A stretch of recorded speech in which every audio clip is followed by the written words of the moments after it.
So we're tasking ourselves as people, in whether you're an entrepreneur, a founder, whether you're in an organization and a team, to start by asking, what does success look like?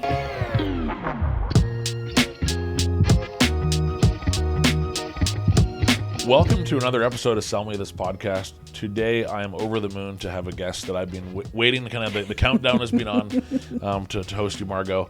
Margo Purcell from InceptionU. Super grateful to have you. Thanks for having me. We're going to jump right into things. Yes. Why don't you give a quick intro? Who are you? Where do you come from? How do we know each other? Oh my! I'm trying to decide if I give the shtick answer or I want the real. Let's go for the real answer. The real answer. So Margo Purcell. I am a co-founder and the CEO of InceptionU, and we're all about building game-changing talent that builds game-changing companies. And we, my past life, it feels like a past life. I came from the insurance industry, actually. And so when people ask if career change is possible, I'm like, yes, it is. And so I can still see, though, if I look back at the things that lit me up then. And I have more and more of those things that light me up now in the work I'm doing. I love it. And you and I met in a really interesting way. And I know that we will give the shout out in the episode to Chris and the team around Mesh, which is an incredible conference that came to Calgary a couple of years, but last year specifically, I know you were one of the speakers. You gave a fantastic talk on gardening and xenoscaping, I believe. But I know when you and I kind of first met right off the bat, we hit it off, and I feel like we see the world in a pretty similar way. I'm going to jump right in, like with Mesh, and I know we've talked a lot about it. Like, what are some of the things that are special in Calgary that are happening around things like Mesh and the connection and kind of the change in the ecosystem? Because I know we've talked a lot about this. Yeah. What I find is happening that I find quite interesting, and I think you and I have talked about this too, that I don't believe I'd have been an entrepreneur had I not come out to Calgary. I am an accidental entrepreneur. And that's, that I'm a rule follower who has a rebellious streak. I'm like, don't tell me what to do. And what I found in Calgary is that potential for creativity and for seeing something that needs to be done, that needs to be in the world, and then of course I'll build a business around it, it's quite alive out here, and I find that really, really exciting. And then what I'm also seeing is a lot of the different, if something's not working, then try something completely new. And whether that shows up as a product, as a piece of software, as a learning environment, that is happening a lot. The community feel in Calgary, I find, is really strong. And I find that I come from Ontario originally, and I never said hi to strangers when I walked down the street back east. Like, no. And it's not because I was snobby about it. It's because I was too shy. So, look at the ground and look really busy all the time. And I found out here that welcoming approach and that welcoming nature really fosters a lot of stuff, so that you do see that intersection of, and that's what I'm starting to see a lot of right now in this time of, we could experience it as chaos, we could experience it as challenge, we can also experience it as opportunity. And what I'm finding is the builders are finding each other, and it's the builders who aren't operating in the same space, and what can we build together? So that intersection of the arts and technology and health, and it's all coming together in really unique ways that I find the mindset that we have here helps to foster that when you find the right people. I totally agree. And I feel like Calgary, and I think I've said this before on the show, has this scrappy nature sometimes from where we came from and some of the oil and gas routes, but it was a group of people that were just relentless in trying to solve very specific problems. Whether it was how they brought product to market, how they got resources out of the ground. There was this kind of creativity that had to exist that I think still exists in the Calgary DNA. But I love what you mentioned, too, around the idea of builders. And I think that word of a builder is coming up more and more right now. What do you think it is about Calgary that seems to be creating this disproportionate amount of builders and problem solvers? That's a great question, Keith. It makes me think of, not that I watched Mr. Rogers, I watched Mr. Dress Up, Canadian content. Mr. Rogers always said, find the helpers. And we like to say, find the builders. find the people who aren't talking about it, they're doing something about it. And I find that the builders who are most thoughtful and thought-filled, so that they're looking at, well, if I do this, what are the effects on the other things, are actually building the solutions we have. Maybe it's that, I don't know, maybe it's that whole, pioneering history. Maybe it's that, open spaces and what can be created when you've got a blank slate. Maybe it's a little bit of who's drawn out to a new place, right? When I first arrived here, so I came for a 2-year adventure. And I even asked the insurance company, like, if I want to come back, I can come back, right? They're like, oh, yeah. Well, that 2-year adventure started in 1997. So, and I know listeners may not have been born by then, and that's okay. There was something that was compelling that kept me here. And part of that was that welcoming nature. And then part of that was, just maybe it draws a lot of people like me that just want to try something new. I wanted to live somewhere else. I wanted to meet new people. I wanted to be by those mountains. There were so many things that pulled me out here for adventure, for new. And maybe that's part of it too, because when I first got here, when people would say, oh, I'm born and raised in Calgary, they were a rarity. It's a lot less of a rarity now, and yet that adventurous spirit seems to have stayed. It's not about the new people coming, it's about the people who are, perhaps it's about the people who are out to try and build new things with a sense of adventure that's just kind of held us all here as well. Have you always been that adventurous type? Like, is that part of your DNA? Or you mentioned the accidental rule follower. I can't remember the exact phrasing you used, but how did you flip that switch, or kind of what pulled that out in you? That's a great question. When I was younger, I was so incredibly shy that my mom took me to the doctor because they were worried about how I would make it in kindergarten.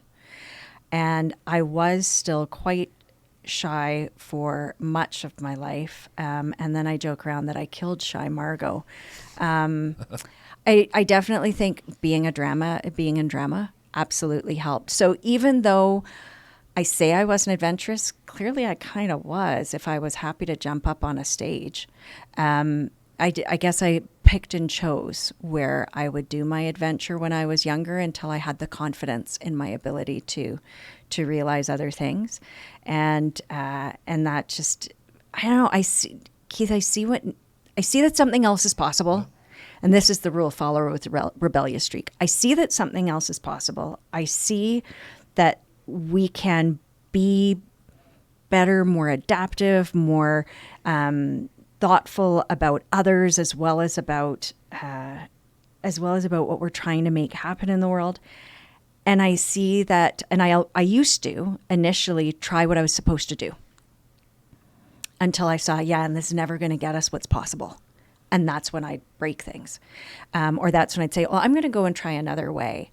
And it's along those, once I really started building my confidence, my ability to see that something else was possible and that it actually could be effective, and then I could attract other people and get them excited about it, and then they'd help build it, then that's when I became even more adventurous after that, because then it's like, well, then what else is possible? So then have you always kind of been drawn to the building that story then? Because I feel like one of the things that I've always really admired about you is your ability to craft such an incredible narrative, right? And so if I think back to your mesh presentation, or if I think back to many of the conversations we've had around what you're building with InceptionU, I think what becomes really clear is that story arc, right? And the ability to kind of bring someone, really from a point of challenge right now, but seeing clearly where the story ends and kind of crafting and painting that path there. Do you think that drama and that ability to kind of find ways around the rules has kind of built into that story narrative for you? I'd say, yeah. And it's funny. So I automatically what came to mind is improv. And yet at the same time, I only had the courage to try out for the improv team in my last year of high school. That was it, like grade 13. I'm like, by the way, yeah, we had grade 13. And it was pretty awesome. I think it's Eastern Canada. It is an Eastern Canada thing that exists no more. And it took me that long to have the confidence. And it was really, my back was up against the wall. If I don't try this year, I don't have another shot at this. And then all the things that I gained from being able to say yes. That's really what improv is about. It's about saying yes. Well, so improv, I'm a huge advocate, and I've never done it in any sort of formal capacity, but improv is something that I think is such a foundational skill, especially when you think about, and I'm not saying this was you, but more kind of rigid views of the world. Yeah. The idea of yes and. Yes. Where you can add, but you can't actually just stop things in their tracks. No. And I think that's really indicative of the real world, right? You know, the people that just say thank you but no thank you and kind of walk away, it's a challenging game to play. But if you can find a way to either add constraint, add rules, add context, it becomes an incredibly powerful tool. Yeah. And one of the things too, so I did have during competition, one where I put a line out and the person, one of the people on the team said no, like actually said Just no. flat out no. And flat out no, and took it the direction that they wanted it to go. Is that against the rules in improv? It's not what you're coached to do. And what was interesting was, like, at first it was quite jarring. And actually even we could hear in the audience went, it's not what's supposed to happen. And yet grateful that it really forced the whole team, and including me, because it was an interaction between our two characters, to build even more muscle to how do I actually find where you're wanting to go and join you in that. Would it also, if I think back to that, it reinforces that the preconceived thinking of how things will go limits what we can build and create. If we've already decided this can work, this can't, if we've already decided this is the direction we're going to go, we cannot respond to what's changing around us. And if we are going to learn anything right now, it is changing around us minute by minute practically. And we have to be able to respond, or you just kind of, the scene dies. 100%. And I feel like that's such a strong analogy into what's happening in the world right now. And even, you know, you and I have talked about this around what's happening with InceptionU, and you know, you're kind of going through a little bit of a rebirth as your organization as well. I think this, you know, it's probably a good a time as any. Like, why don't we talk a little bit about the work that you do with InceptionU, and also maybe the new part of the journey that you're on. Yeah. So InceptionU, I'll give a little bit of the backstory of how it came to be. So my co-founder and I, we had each had consulting practices where we did this kind of work. We did the work, and at the time it was called the soft skills. And I laugh when they call them the soft skills, because if they're so soft, why are they so hard to learn? And they are learnable. These are not things that you have them or you don't. And we actually have to explicitly invest time and energy into building these. And so we each had quite different practices of work that we did. And we were having conversations with others who were in the same kind of thing. And collectively we thought, well, this is a really neat packaging of what we can offer to companies, to educational organizations, and so on. And so we put it out, and it was interesting. This is where, for all the great things about Calgary, there is also some tried and true and thinking that's here as well. And that when things are working well, we got figured out until we don't, right? Until something changes around us. And so when we first put it out, what we would hear is, oh, sounds great. Good luck with that.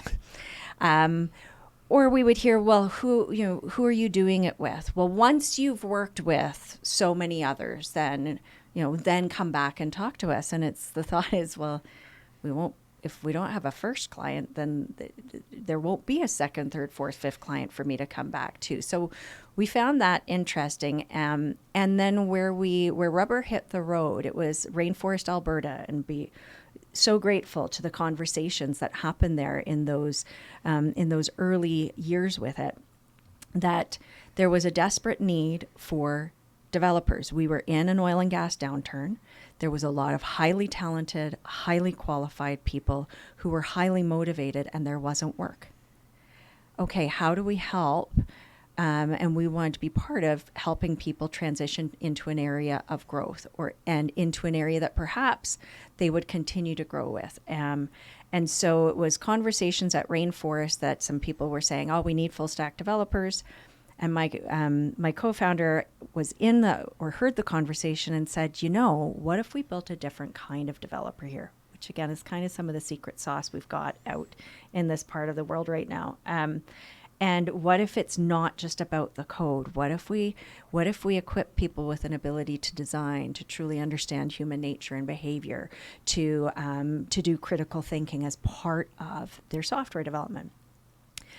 And then we were really fortunate to get some support for that. And then we got I'm super grateful that we got a contract with the government of Alberta to help people who were unemployed and underemployed build those capacities so that we could diversify the economy and so on, and not always be looking from outside of here to get the talent that was needed. The pivot is, as we were watching, and I mean, AI came in and when ChatGPT launched, and I've said, the goalpost kept moving. I'm like, actually, I think they put the goalposts in their backpack and they took them away. Like, it was just near impossible to figure out what was going to be needed as people were figuring out whether it was a business leader, whether it was an individual, how and where is AI going to fit, and what are the traditional approaches to learning and building skill that are going to serve for where it's going next. And what we just kept paying attention to it. We've always been adaptive and responsive ourselves as an organization and in the learning experiences we build. And we saw that the context we're in has fundamentally shifted, that we are in a paradigm shift on multiple fronts. This isn't one thing that, once that's changed, then we'll be right. No. Things are moving at a speed with technology, and they're moving at a speed with mobility of people and knowledge and so on, that we had to respond really quickly. And one of the things that we saw was, rather than continuing to put out learning opportunities in a certain format, how do we actually help people equip themselves with the thought processes that often comes with experience when we don't have the time for people to gain the experience in the same way? Then technology becomes an opportunity and an enhancer, not a replacer. So we commissioned a study to actually understand, instead of, like, we've got a hypothesis about what's needed, and we see it's the Metaskills. Metaskills being those skills that transcend time, industry, change, technology. They're the things that help us change the game. Okay, well, we've got this hypothesis. That's actually what's needed. Are we right? So we commissioned a study, and we said, let's see. Because if we're off base, we're going to course correct. And if we're on track, then how do we put that knowledge and that data out even more? And what we found is that's not only what's needed, it's what people are asking for. And it's not necessarily what they're getting. So that's now helped us to really put ourselves out as that Metaskills company. And so I really want to unpack this idea of the Metaskills, because I think it's a super important concept in the world that we're in, but also in the world that we're heading into. Yeah. And so how would you define like a Metaskill? If you were to tell Zach right now, who's recording, what is a Metaskill, and how do I know what one is?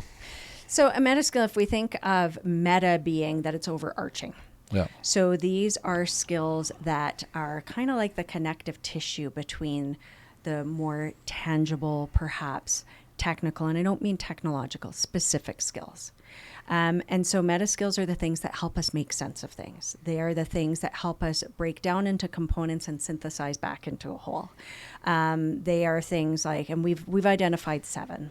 So they're critical, creative, systems, computational, and scientific thinking, collaboration, and then design. And when we say design, I mean, design is how things look, and design is actually how things function. So we're tasking ourselves as people, in whether you're an entrepreneur, a founder, whether you're in an organization, in a team, to start by asking, what does success look like? Humans are really good at putting our head down and go, and then we lift our head up and go, oops. And what we're saying is actually, what does success look like? Then design is creating the conditions for success.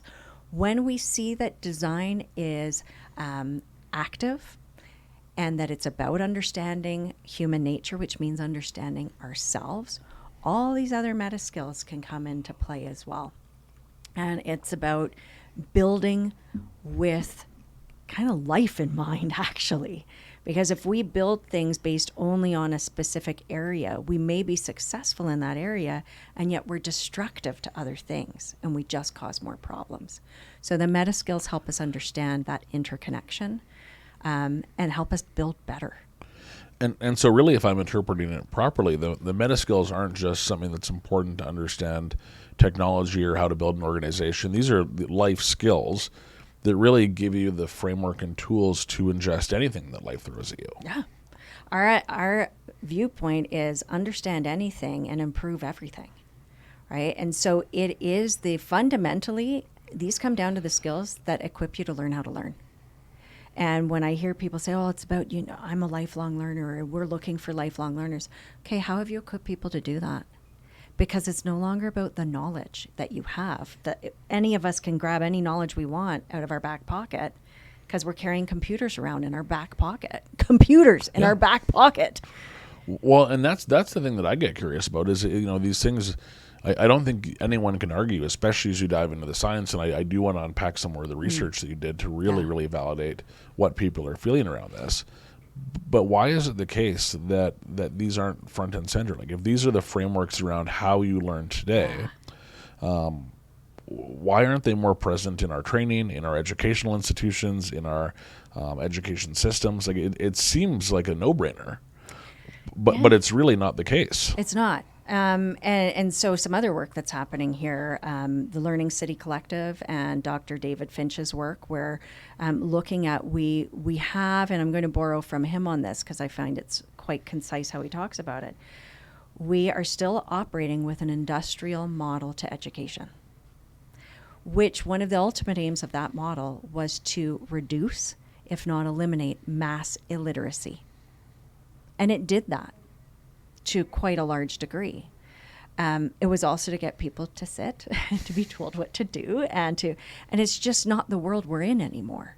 And so we need to adapt and help people. It's really, we're not putting anything new out there. We're simply pulling stuff that, thousands of years ago, this was the kind of learning we did. We learned by building and doing.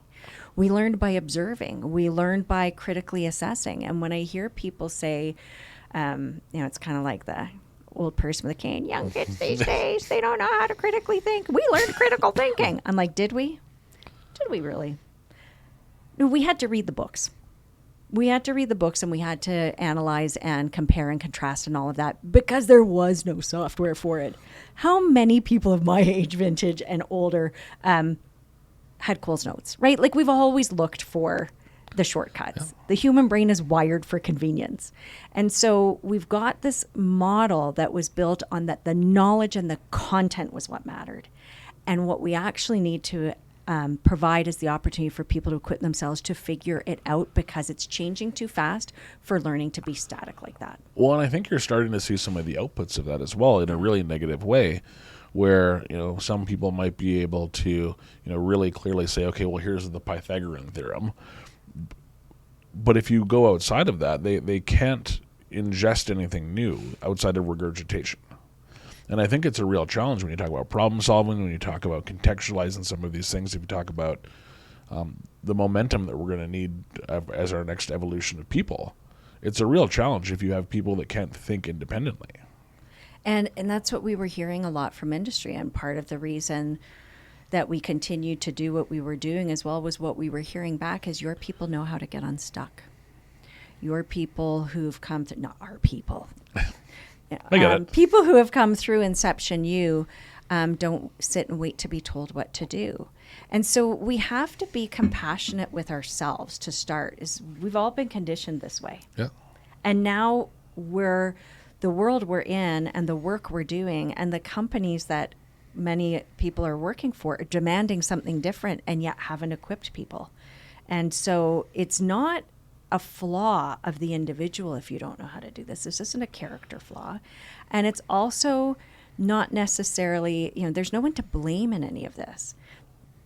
My co-founder always says the system always wins. The system was designed for the outcomes and the outputs we're getting. And what we're saying is those are not the outcomes and the outputs we need anymore. So we need to build a new system. And so it sounds like you're starting to put in place the foundation for that new system, which is saying, the skills that we learned, the ways that we learned, the things we were learning, aren't the important things to focus on. Really, it's these 7 core Metaskills that we need to be doubling down on. If people equip themselves with those, with a library card, you've got whatever education you need, right? Yeah. Like it is available. And the internet, we've got a computer in our pocket, and it's also filled with a lot of garbage in there. We also need people to be able to equip themselves so that they are confident in their ability to sort out the garbage from the reality. And without that, we are so vulnerable, and people that what are our mental health rates? What are the anxiety levels? What people don't know how necessarily to communicate effectively. It's all of these things because we fell in love with the tools. And it's now the tools aren't running the show. We need to be leading the tools and the technology, not the other way around. And that's where the Metaskills help us do that. I love exactly what you said there. And even in the work that we do every day, a lot of the conversations we have is that the technology is not the solve. The knowledge is not the solve. It's actually the easy part right now, right? The incredible thing, and we're very fortunate to be living in a time where this is true, most things once conceptualized can become real. Mm-hmm. I can dream up an app idea, and over the weekend I can build it with a Replit or some sort of tool like that. I can, things that would require complex calculation or analysis, you can run through an AI model and have an answer with minutes, days. It's incredible what can actually happen. Yeah. But the other side, what makes us innately human, is the part where, they can't be replicated, but it's the part that no one focuses on either. Yeah. Well, we continue to externalize things like, when I have this, when I have that, and you're equipped with what you need to then further equip yourself and deepen and broaden these skills that you have. It's how humans are innately curious, and it's time to really capture and harness and reinvigorate that innate curiosity we were all born with a little dose of compassion that, hey, if you haven't been doing that, it's okay. We've come through a lot of stuff lately. And so how do we help create those opportunities and those conditions for people to really foster that innate curiosity and then realize something from it, which are those enabling capacities like the Metaskills? Well, and it's almost, as you're kind of talking through it, it's almost a retraining as well, because if you think about the opportunity to color outside the lines, that was really frowned upon in a lot of the systems that we grew up with. I remember, and I keep using math analogies, and I'm not sure why, but in math you had to show your work, and even if you used a different formula to arrive at the right answer, you'd get docked marks. And if you don't follow not just the answer that they want, but the process they want you to follow, a big red X on the page. Yeah. And I think that the ability to now say, okay, well, the superpower is not following the process, but rather being comfortable challenging the process is a little bit of a flip for everyone. Well, it goes to the yes and you were talking about earlier. So it's not that everything we have now, get rid of it, which going back to the gardening analogy, it's a weed, yank it out. Okay, if you haven't figured out what's going to go in there, you're going to get some garbage growing. So it's not about completely dismissing everything that we've built on to get to here. It is about adding these in explicitly and then reshaping what the learning experience is for people to actually be able to try things out. Like when we look at all the evolutions of what we've learned over the course of running the full stack developer program, that's where we tested and iterated all of these learning principles through 14 cohorts. And we have consistently in our lives, we rewarded the right answer. So it was about knowing the stuff. You were told not to ask dumb questions. we punish failure. Like there are a bunch of that you pass or fail a test, right? And really what we need to be doing is really to foster that curiosity and the ability to realize something effective from it. We actually have to, don't just tell people to fail fast, but then they get punished if they fail. We have to create the conditions for people to realize the learning from it, and that's actually how we get to the build better, build differently, and that we really encourage asking powerful questions, which even comes to people learning how to ask a question. We actually integrated that into our program as well, and it seems so simple, and people go, "Oh, that makes sense," and yet they're not how we have conversations in our organizations. We tend to ask a lot of "Do you?" "Are you?" "Can you?" which are yes/no questions, which are often quite directive, and humans are really smart. Our spidey sense say, "Oh, I know what you want to hear," and I'm rewarded for giving the right answer. Right, and I never even thought about it that way. But if with the bias towards being correct, question like, and I can even think from our perspective. Sometimes we have to ask a ton of questions in the work that we do, but sometimes get asked, okay, well, what are the best questions to ask?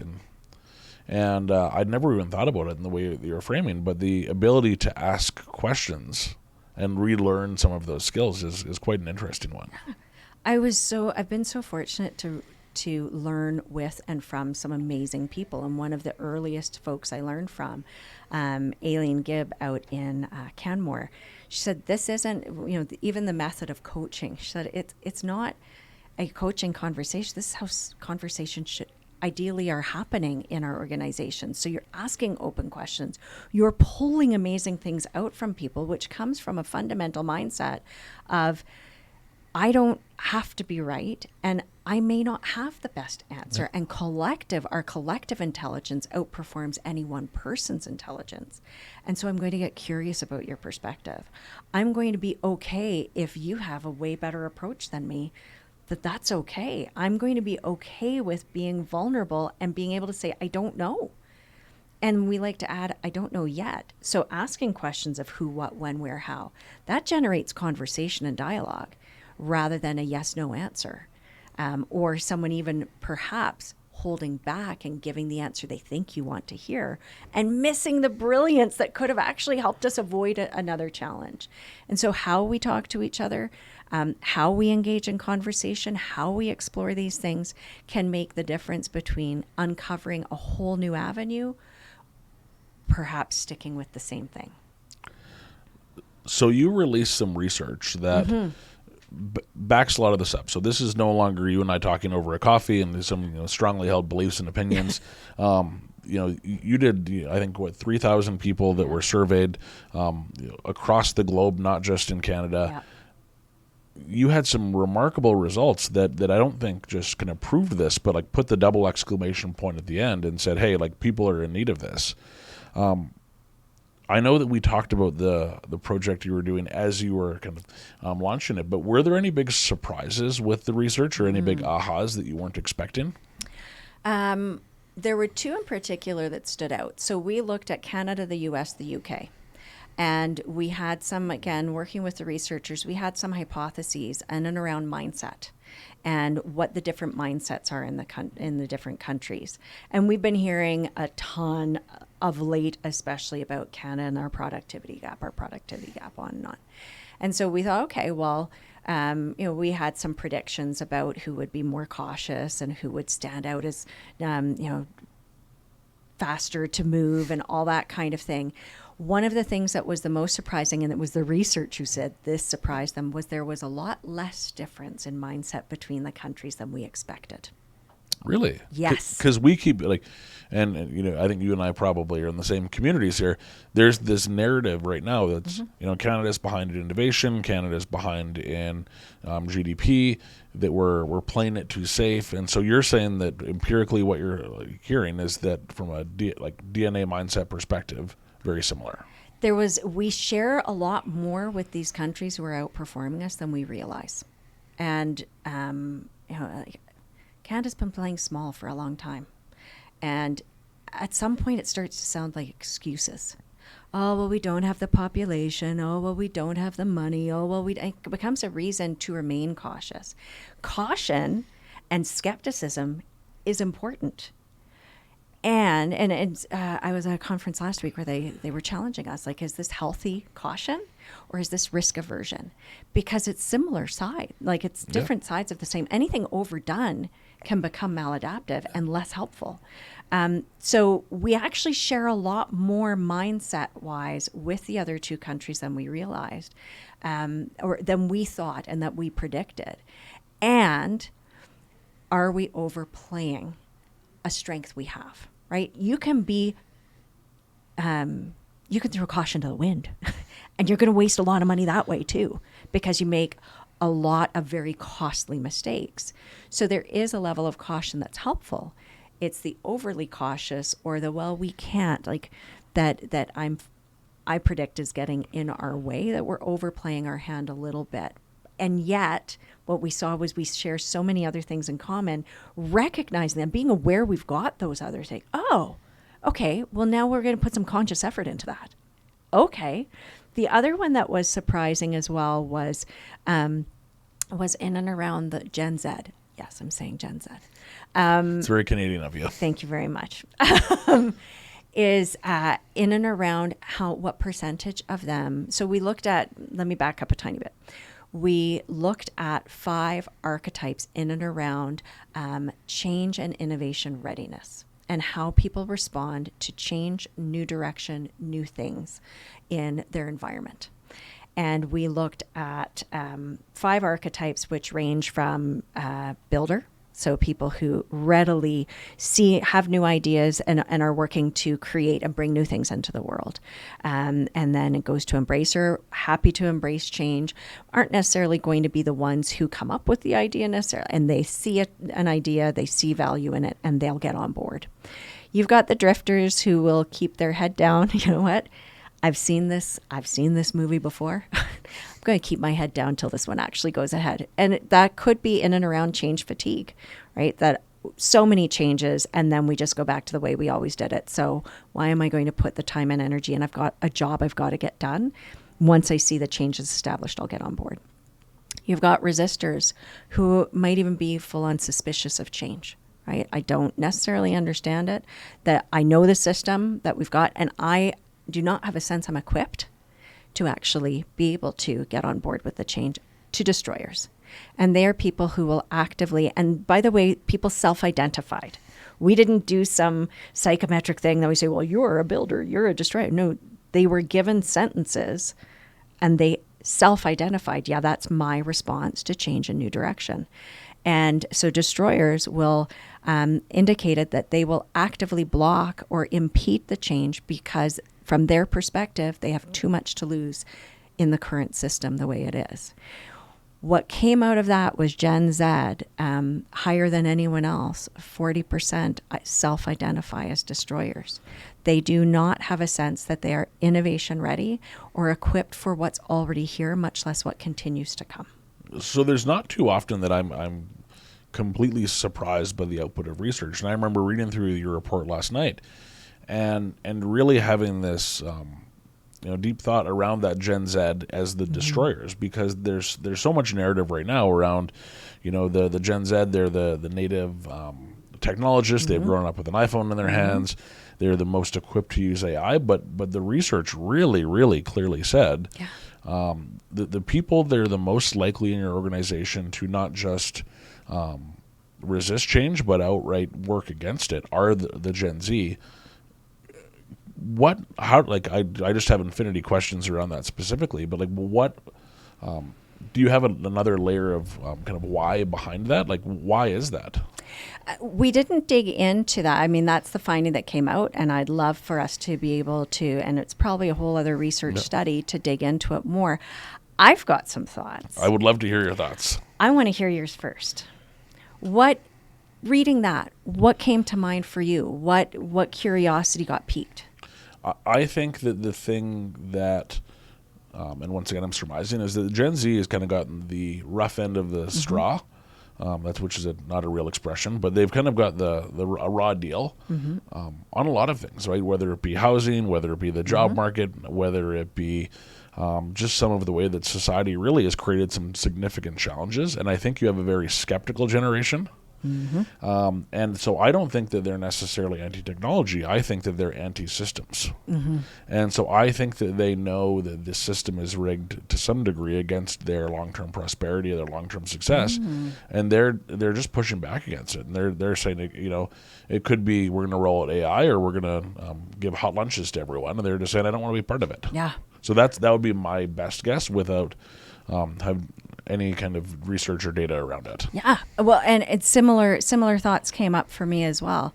And I would say, again, skepticism is healthy. Yeah. Skepticism is important. When I looked at that number, my concern was, are we close to having a generation slide into cynicism? And cynicism is about, it's often entrenching and nothing else is possible. And, if I'm just going to be stuck living in my parents' basement till I'm 35, well, why would I participate in this?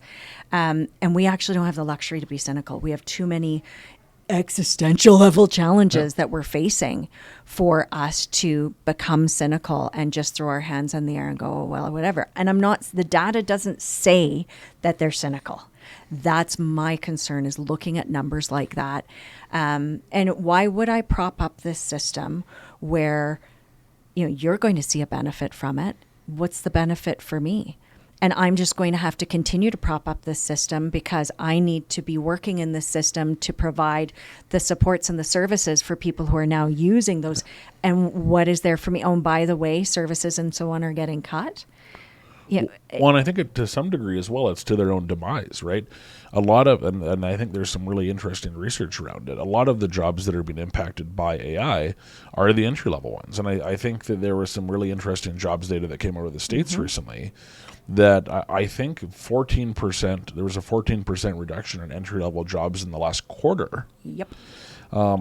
Not like a year, in the last quarter alone from AI displacement. And the numbers are continuing in that direction. And so I can also see a mentality that says, why am I going to prop up the eventual demise of what I'm doing on this kind of entry-level building my career role? Yeah. And so I can definitely see that skepticism.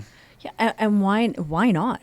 So I'm supposed to go into how much debt and spend all of these years getting the things that you tell me that I need to have in order to get employment, and the only method of a livelihood that we have is exchange of money, and for most people that's by having employment. Oh, so I need to go and get all these things, and then you're not going to create any entry-level or junior roles. Instead, you're going to use AI to do that. So now I'm in debt, and I have no opportunity. And this is where I think that the mind shift, and I'm really curious in your perspective, starts to become really interesting. Because when you start focusing on the metaskills versus the knowledge that exist, there is a superpower that a lot of the Gen Z folks have. Their ability to question, their ability to look at things in a completely different way. And they see the world in a completely different lens than I would say even you or I might, which is a complete superpower. And if you take away the idea of knowledge as the gate, which no longer is like, knowledge is a commodity now. So I can look up the answers to the test. I can, I was talking to a plumbing company the other day, and we were talking about the idea that the code book now, you think about your Alberta plumbing codes, you can input that very easily into an agentic AI model and have 100% accuracy for anything you need at all points in time within 30 seconds. Yeah.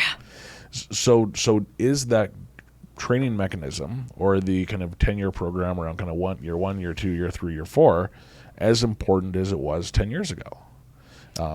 And so I think that if you think about the skills that the folks bring to the party versus the knowledge they have, I think there's an opportunity, but it, once again, requires a rewiring of the fabric of how things are done today. Well, and when we look at, so the kinds of questions you're talking about as well, I mean, those are questions where there is a right or a wrong. Right? Yep. There is, and then you've got questions, and so those are very searchable. Google's your friend for that, right? Then you've got questions that are a little more subjective, like, what's your favorite flavor of ice cream? It's clearly chocolate, 100%. No, it's not. Like, I can't tell you that, right? Like, I'm not, pound sand, Margo. Like, of course, chocolate's my favorite. Then we have questions that we need to answer where it's about the best answer. And that's where the Metaskills come in. And when we have conditioned people to look for the right answer, then we are constantly looking back at what's come before. It's not about creating anything new. And it's the new ways that we need to create and equipping people to be able to figure out those new ways. And so it's when I'm looking at this younger generation, some other things, by the way, that came up, and this came across all generations, by the way, because one of the questions we asked was, what kind, have you received training in the past 12 months? And 81% of people said yes. We asked what kind of training they got. They got health and safety, generally speaking, health and safety, technical, job specific, and digital tools and systems. When we asked what kind of training do you need in order to be successful? Collaboration, creativity, critical thinking. When we asked what kind of training and skills help you be interested, I'm not remembering the exact question, but keep you interested and motivated in your work. Collaboration, creativity, critical thinking. So there's a disconnect. And you have an entire generation that was wildly interrupted through COVID. And with that wild interruption, that ability to collaborate, collaboration is not a bunch of people working in the same space together. Collaboration is not a bunch of people working on something together. Collaboration is a skill that needs to be built to do it well. And our way of doing it and learning how to do it got completely interrupted. And it was even interrupted prior to COVID because what I was seeing happening as my kids were going through school is, well, we'll just give them the computer. We thought the tool was the thing. It's the thinking and the humanity of the person using the tool that makes the difference. And so we need to provide opportunities for people to build those skills. And so this is where, again, it becomes the yes and. I'm not saying let's throw away everything. And it's also not let's turn back the clock to a previous time. No, we're in the time we're in. We'll bring forward the amazing things that have gotten us to here. We'll recognize the things that are no longer helpful. And we'll recognize things that none of us got, and we're going to build those. Well, and I love the optimism, too, because I think that there's also there's the opportunity sometimes that everyone kind of leans into what could go wrong. Mm-hmm. And I think the narrative that you're building, that you're creating is the world's in our hands. Like we can build the future, but we need some of these we need a rewiring of some of these fundamental skills to be able to actually shape it in the way that we want and able to have the technology be something that we shape versus it shaping us. Yeah. And I think it's such a powerful, powerful message.